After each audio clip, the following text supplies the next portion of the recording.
1800s go. In the 1960s, we had lots of things, birth control and drugs and things like that were not open. Remember, the average mom... Thomas Jefferson's not doing like, whoa, I just had like a wild The average mom still had 7 children in 1800, and she was dressed all the way down to here and covered up. So this is not that kind of like sex, drugs, and rock and roll. What this is saying, you know what? The relationship between a man and a woman should be based in part on love. That a goal of a young child, of any person, should be happiness. And this is why Moses was so important. You talk about that relationship. It was a revolution. The idea that you could have a direct relationship with God. Who was the first person to stand up to a king and to say you could have a direct relationship with God? Answer, it was Moses. And that's why the whole theme of the Exodus was so important. It's why Moses was on the Liberty Bell, Moses on the seal. And it's why, as we begin here, going through our founding fathers, Moses was such a theme, because he was the first person to say we can have moral character and we can be free and have our own relationship with God. So let's put together a council of founding fathers, or council of dads, which you did, because in case anybody doesn't know the story, Bruce is a survivor of cancer. Are you clean bill of health now? Clean bill of health. Yeah, full of energy. And when he found out, he thought, there's a chance I'm going to die. And if I'm going to die, who passes? Who's there to tell my children, teach my children? What are they going to learn? And he put this council of dads together, and now it's turned into a book, because I mean, you survive. Market. That's what I'm thinking. You go and you learn from that experience, and then you share it with others. So, Bruce, you took this idea and used it in your own life for your own kids. But now, let's put one together for the founding fathers. What is the country? What is the founding father? What are they supposed to teach us? Okay, fine. So you have done this great service of kind of reintroducing everybody to the founding fathers. And so I've now gone through all the books and the letters here. And what I have is we're going to have a little. You're the Johnny Carson of the founding fathers, so I'm going to be your Ed McMahon here. Yes. We've got a line here. You're going to get a test today, Professor Beck. Yes, sir. Okay, fine. So the first in our Council of Founding Fathers, the piece of wisdom is honesty is the best policy. Founding father? Founding father. Abraham Lincoln. No. George Washington. Older, exactly. No, I actually heard somebody respond, my favorite founding father is Abraham Lincoln. So the thing about Washington is, by the way, you're right, point. Can we have, do we have a ding here from the...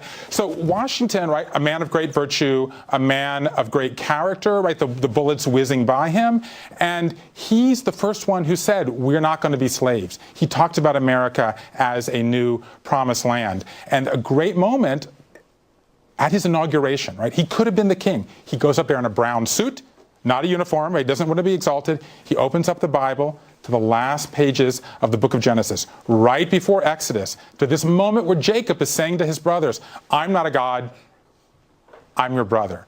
That was the message that Washington gave at his inauguration. I'm not a king, I'm just your brother. That is an amazing, I mean, I can't imagine a politician saying that today and meaning it. He really was a father of our country for so many reasons, but one was he was trying to teach us every step of the way how to rule or have a president. You know, up until the reason why we had term limits is because FDR was the first one to take 4. Everyone else, up until that time, they wouldn't run a third term because they'd say, who do I think I am? I'm better than George Washington? And this quote comes from that moment. Right. At his farewell address, he actually prints it as a letter in the newspapers around the country. He never gives it. He says, honesty is the best policy. It's a cliche now, but he's the one who introduced it. And what was his message? We want to run our public affairs as we run our private affairs. Whew. Exactly. You don't want to think about that now. Now that would be... But he's saying honesty is the best policy. Okay, fine, you got a point. Number 2. Avoid extremes. Probably the guy who was sitting naked in the front, in his front room, Benjamin Franklin. Benjamin Franklin, exactly. Yes. No, Franklin also, by the way, I mean, an incredibly inventive man, lively, as you said. I mean, you're going to have one of these founding fathers in your Council of Dads. You're going to want Franklin. He's going to be the fun guy, but also very into virtue and modesty and the common good, right? He starts thrift. penny saved, penny earned. Ounce of prevention is worth a pound of cure. Yeah. And he writes when he's 22 years old, 13 virtues he's going to try to follow every day, including temperance, don't eat too much, don't drink too much, resolution, work hard, and moderation.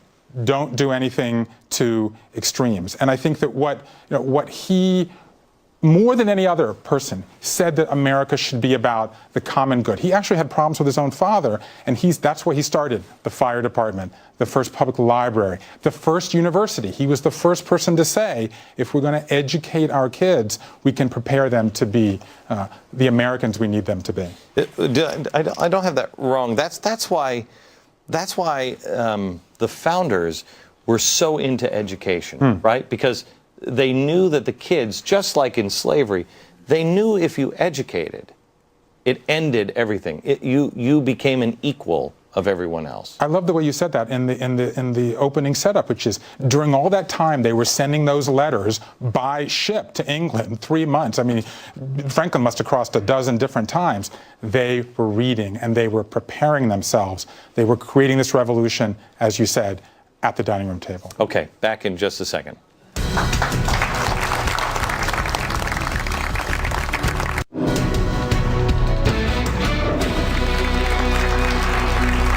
Founders Fridays. We're back with Bruce Feiler. He's the author of The Council of Dads and America's Prophet, both worth your time and both great reads.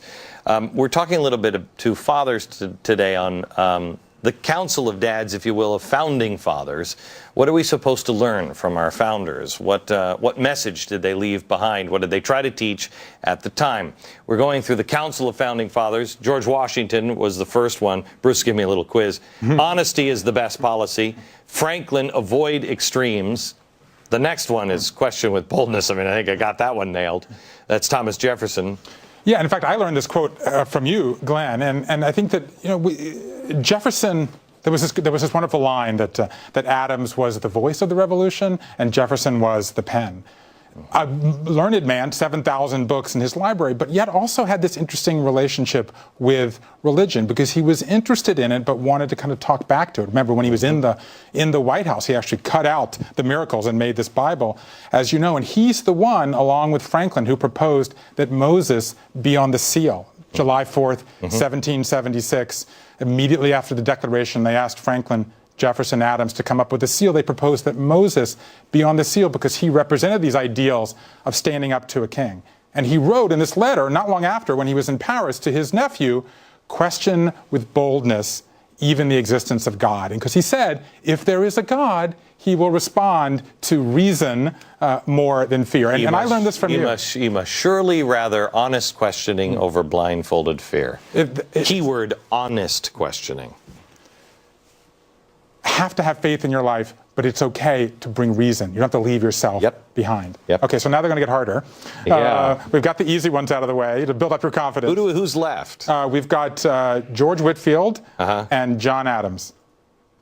They could go either way. I'm going to go John Adams. Or Fight the Good Fight? Yeah. Ooh. Sorry. More work needed, Professor. No, this Fight the Good Fight, this is actually a Whitefield quote. I mean, Whitefield, an amazing figure. You have done such Rocks a service to the head. To bring him to life. I mean, in 1776, more famous than Washington. Anybody, we took a poll of this audience in 1776, who you want to have dinner with? Whitefield would have won the answer. And he, incredibly charismatic. There's a wonderful story of Franklin going to hear him. 6,000 people. He's got copper, silver, and gold in his pockets. As he starts off, I'm not giving him nothing. He keeps talking. Oh, man, I'm going to give him some of that copper. Another stroke, ooh, silver. By the end, dump in the whole pocket, the copper, the silver, and the gold. And this is fight the good fight of faith. That's what it's about. And fight the good fight, I guess, because that's why I said it was kind of tough, because Whitefield, I mean, he took rocks to the head. They urinated on him during some of his sermons. People would climb a tree behind, because nobody would let him into church, and people would actually urinate on him, and he kept going. I mean, he's amazing. Nobody talking about him until you have started talking about it. It's a great story. I grew up in Savannah, an orphanage still there. The symbol of that orphanage, the burning bush. Because he said, America's the burning bush. God could have chosen a great cedar to speak through, he chose a burning bush. America is the burning bush, and we are all Moses. Love it. So that leaves, for the last one, dare to read, think, speak, and write. That's John Adams. I think that's John Adams. That's the... Yes, I'm that good. You could get into college with that kind of reasoning.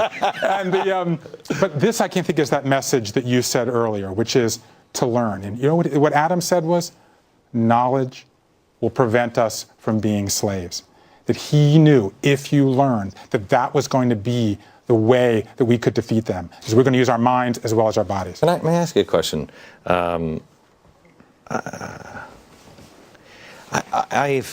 There's two things. One, and I think it was in 1 Samuel I was reading this last weekend, that talked about, and it just jumped out at me. I've read it before, but it jumped out at me, that